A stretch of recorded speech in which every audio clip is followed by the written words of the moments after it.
नमस्कार। आज हम विश्व कप का गौरवधन सुवर्ण ट्रॉफी पर चर्चा करेंगे।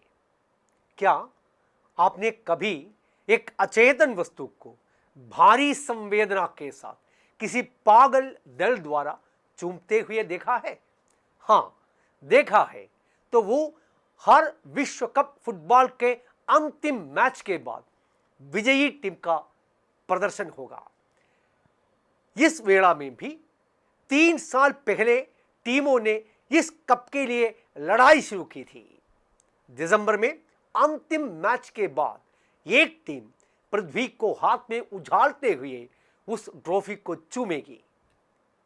यह दृश्य देखने के लिए हमें इंतजार करना पड़ेगा दिसंबर तक। आज हम उस ट्रॉफी की कहानी सुनेंगे। कहानी शुरू होती है 1928 को। दुनिया भर में खेल में सबसे प्रतिष्ठित ट्रॉफियों में से एक फुटबॉल वर्ल्ड कप ट्रॉफी को मूल रूप से फ्रांसीसी मूर्तिकार एबल रफलर द्वारा डिजाइन किया गया था। फीफा ने 1928 में एम्स्टर्डम कांग्रेस बैठक के तुरंत बाद उन्हें ग्लोबल डोमिनेंस प्रदर्शित करने वाली ट्रॉफी बनाने का जिम्मा सौंपा था। लफलर ने फीफा को कतई निराश नहीं किया, क्योंकि वे पंख फैलाई महिला की झांकी प्रदर्शित करती एक मूर्ति विशेष और आकर्षक डिजाइन लेकर लाए थे। यह थी नेकी विजय की ग्रीक देवी अपने सिर के ऊपर अपने फैले हुए हाथों में एक 8 कोण की पोत पकड़े हुए थी। इसे 1.8 किलोग्राम काली मूर्ति 18 कैरेट सोने में तराशा गया था, जिससे ट्रॉफी का वजन 3.8 किलोग्राम था और एक ट्रॉफी 35 सेंटीमीटर लंबी थी। इसका बेस लैब्स लेडुले ने बनवाया था, जिसमें बेशकिस्मती रत्न के पत्थर लगे हुए थे। ट्रॉफी को मूल रूप से विक्ट्री कहा गया था, जबकि आमतौर पर इसे वर्ल्ड कप कूप द मोन के रूप में जाना जाता था। वैसे सेकेंड वर्ल्ड वॉर के तुरंत बाद 1946 में फीफा ने अपने तत्कालीन सेवारत अध्यक्ष के सम्मान में ट्रॉफी का नाम बदलकर जूल रिमेट कर दिया था। जूल रिमेट ने ही टूर्नामेंट की स्थापना करने में प्रमुख भूमिका निभाई थी। 1954 में विजेता देशों के नामों को शामिल करने के लिए इस कप के बेस को बड़ा किया गया। 1970 में तीसरी बार चैंपियन बनने पर जूल रिमेट कप स्थायी कब्जे के लिए ब्राजील को दे दिया गया था। इससे फीफा को 1974 के विजेता देश को ट्रॉफी सौंपने के लिए नई ट्रॉफी बनवाने की जरूरत पैदा कर दी हो गई।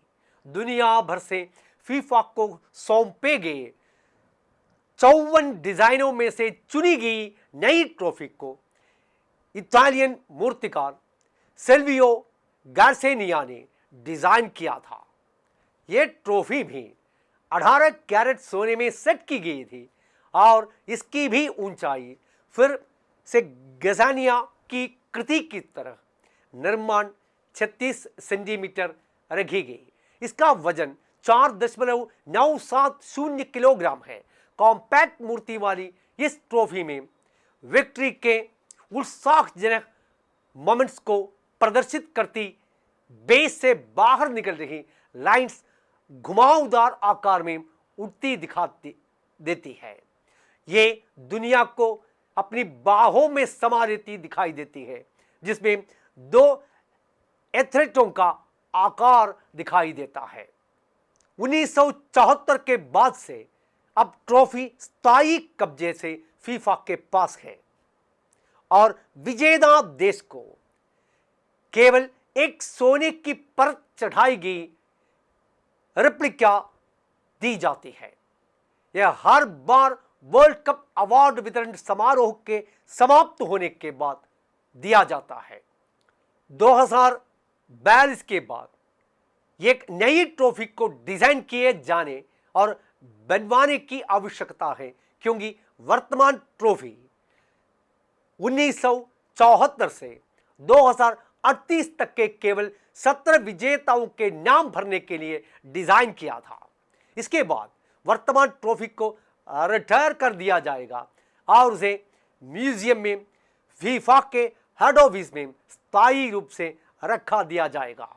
वर्तमान ट्रॉफी को उसके पूरे कार्यकाल वर्षों तक सुरक्षित होने में कोई आशंका नहीं है, लेकिन ऑल रिमेक कप उतना भाग्यशाली नहीं था।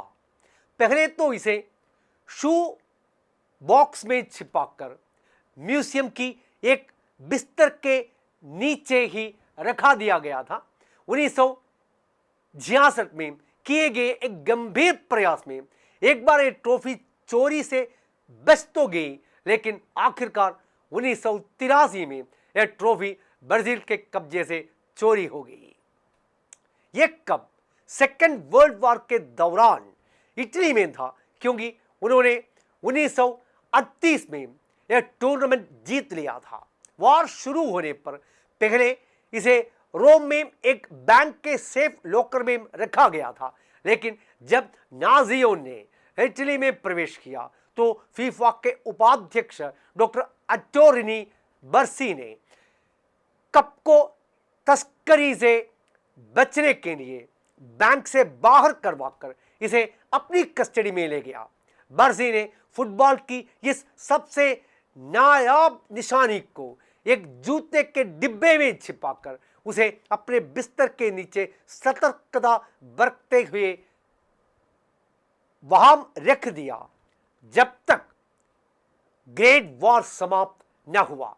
इसके बाद खुद उन्होंने इसे फीफा को सुरक्षित रूप से वापस स्थानांतरित कर दिया। इंग्लैंड में 1966 के वर्ल्ड कप से ठीक पहले कप को चुराने का और एक गंभीर प्रयास हुआ। वास्तव में ट्रॉफी को लंदन में जनता को देखने के लिए प्रदर्शित किया गया था और वहां उस प्रदर्शनी से उसे चुराया गया था। अंग्रेजी टैब्लॉइड के लिए यह अपने पाठकों को परोसने के लिए एक ऐसी सनसनीखेज खबर थी कि लगभग सभी अखबार इस ट्रॉफी की चोरी की खबर को सुर्खियां बनाए हुए थे। हालांकि भाग्य से वो कप चोरी के एक हफ्ते बाद ही आसानी से मिल भी गया। वो एक झाड़ी के नीचे छिपा हुआ पाया गया था।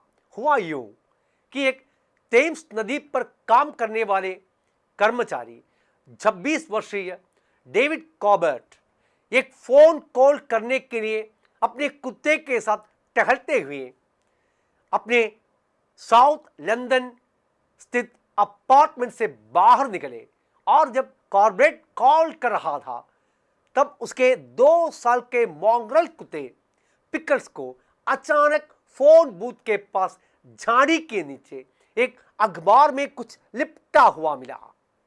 अपने कुत्ते द्वारा सतर्क किए जाने पर कॉर्बेट ने देखा कि वो चीज अखबार में लिपटी हुई थी।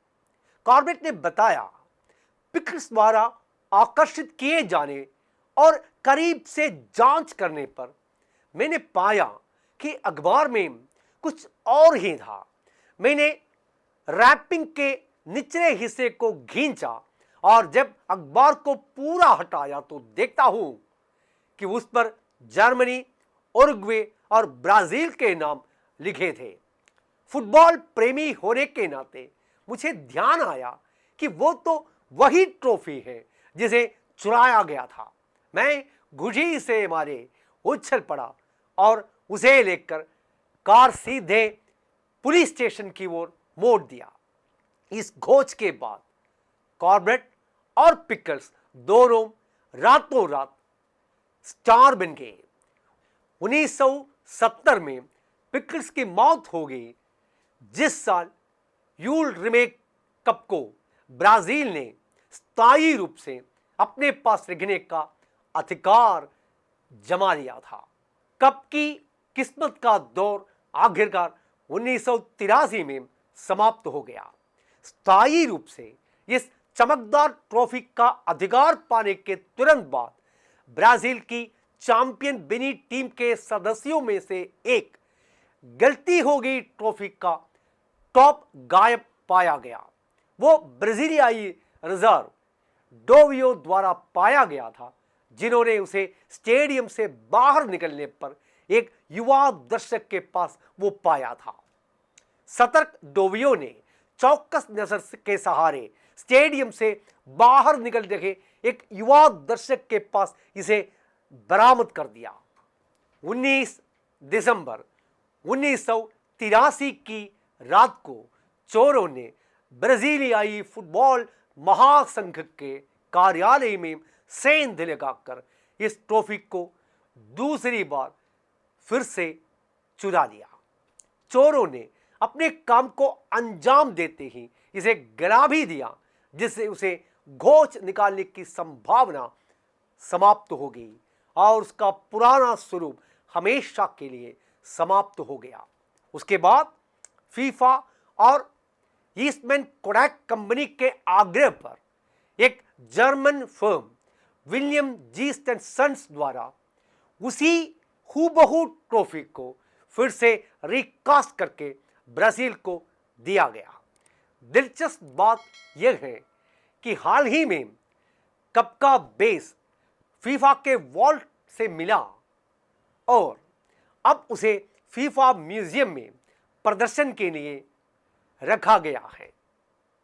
फीफा ने गजानिया डिजाइन को इसलिए चुना था क्योंकि उसने 1970 में यूल रिमेट कप के टॉप के गंवाने की घटना से सबक सीख लिया था।